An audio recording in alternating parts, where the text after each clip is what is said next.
Let's look at another example. So this is an example looking at drinking green tea. 11 healthy people who don't typically drink tea were asked to drink 5 or 6 cups of tea a day, while 10 healthy non-tea and non-coffee drinkers were asked to drink the same amount of coffee, which is caffeine but not L-theanine. So L-theanine is this amino acid in tea, especially green tea, that is thought to sort of improve cognition in a way. The idea is it makes you slightly more relaxed, yet focused, whereas coffee might make you more jittery. So the idea behind this is that maybe drinking tea, especially green tea, which has caffeine and L-theanine, might make you more relaxed and more focused as opposed to just drinking coffee. So these two groups were randomly assigned.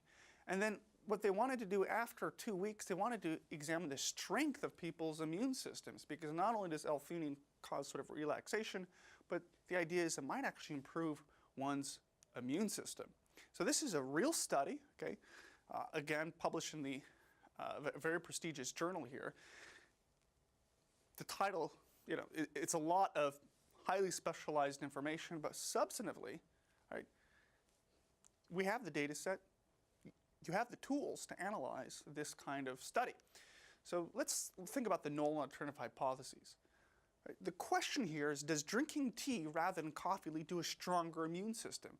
Right? Their outcome here is this thing called interferon gamma production. Right? It's a lot of words. The point is, it suggests a stronger immune system. Right? So they want to know, does tea lead to a stronger immune system? So the null is that there's no difference in this sort of strength of immunity between the two groups, those who drink tea and those who don't, while the alternative is that the outcome differs for the two groups. So we're going to conduct a two-sided t-test. This is what the data set looks like. So we have these different respondents randomly assigned to these two groups, treatment and control groups, and then we have this outcome measure, which is really a measure of the strength of one's immune system. And the sample size here is 21 people. We're going to conduct a two-sample independent t-test. This is what the results look like. Right? Using the p-value approach, right, we can make a decision, a conclusion. We obtain a p-value of about 0.05241, which is a little bit greater than alpha of 0.05. Thus, under the two-sided alternative, we actually fail to reject the null hypothesis of no difference.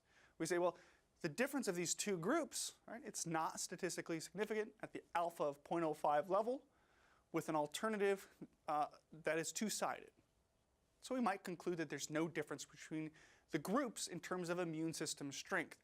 Now, if you look at the two sample means, right, the mean of those in the group that were drinking tea and the mean for that group that was drinking coffee, right, you can see that the tea drinkers, they had a higher average. The average is about 34.81, whereas the average for those at the coffee group was about 17.7. So you can see there is a difference between the two groups. But because of the amount of uncertainty in the data set and the size of the sample, that's not statistically significant at the alpha of 0.05 level with a two-sided alternative. So you might ask, well, how was this published in this big journal, right? A very important journal. Well, one thing to keep in mind is that the alpha of 0.05 level, right, it's not set in stone, right? It's really a convention, okay? So this is sort of a cartoon that kind of pokes fun of this idea that how a lot of researchers really overinterpret the p-value. Right? Look at the actual effect size, the difference of those two means, in addition to the p-value. And in fact, what the researchers really did is what they did is they actually constructed a one-sided test. And with a one-sided test, they actually found a statistically significant finding. Right? The idea behind the one-sided test is, well, of course green tea is going to increase the immune system production. So that's really how we're going to focus the one-sided test. We're not even going to consider the idea that drinking tea might decrease one's immune system. And that sort of setup in which you have a one-sided alternative does lead to a statistically significant finding, although that's less common. It's really much less common to conduct a one-sided t-test.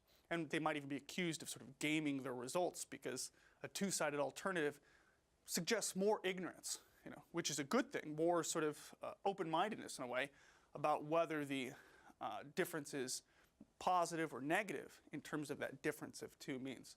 So key point here is that this p-value, it tells you about statistical significance, but it's also important to look at substantive significance. And that difference of means is still pretty large, okay?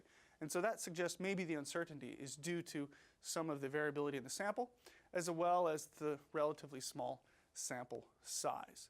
So a few things to know for this part of our discussion about the difference of two means, okay? We can compare the means of two groups using the two independent samples t-test. The idea here is that you might have two sample means, but you want to use those two sample means from these two different groups to really make a conclusion about two population means. Right?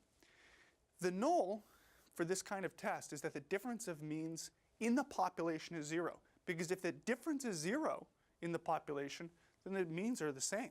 Right? If the mean of one group is 20, the mean of the other group is 20. 20 minus 20 is 0. So that is the null. And then the alternative for this course, we're really going to focus on a two-sided alternative. And that alternative is simply that the difference is not 0. Okay? That suggests that the mean of group 1 might be larger or might be smaller than that for the second group. But the whole point is that they're different. And then for this course, we will focus on using statistical software to find the test statistics, the p-values, and confidence intervals for this two independent samples t-test in which we're trying to make an inference about these two population means. And with that, we conclude this discussion of comparing two means.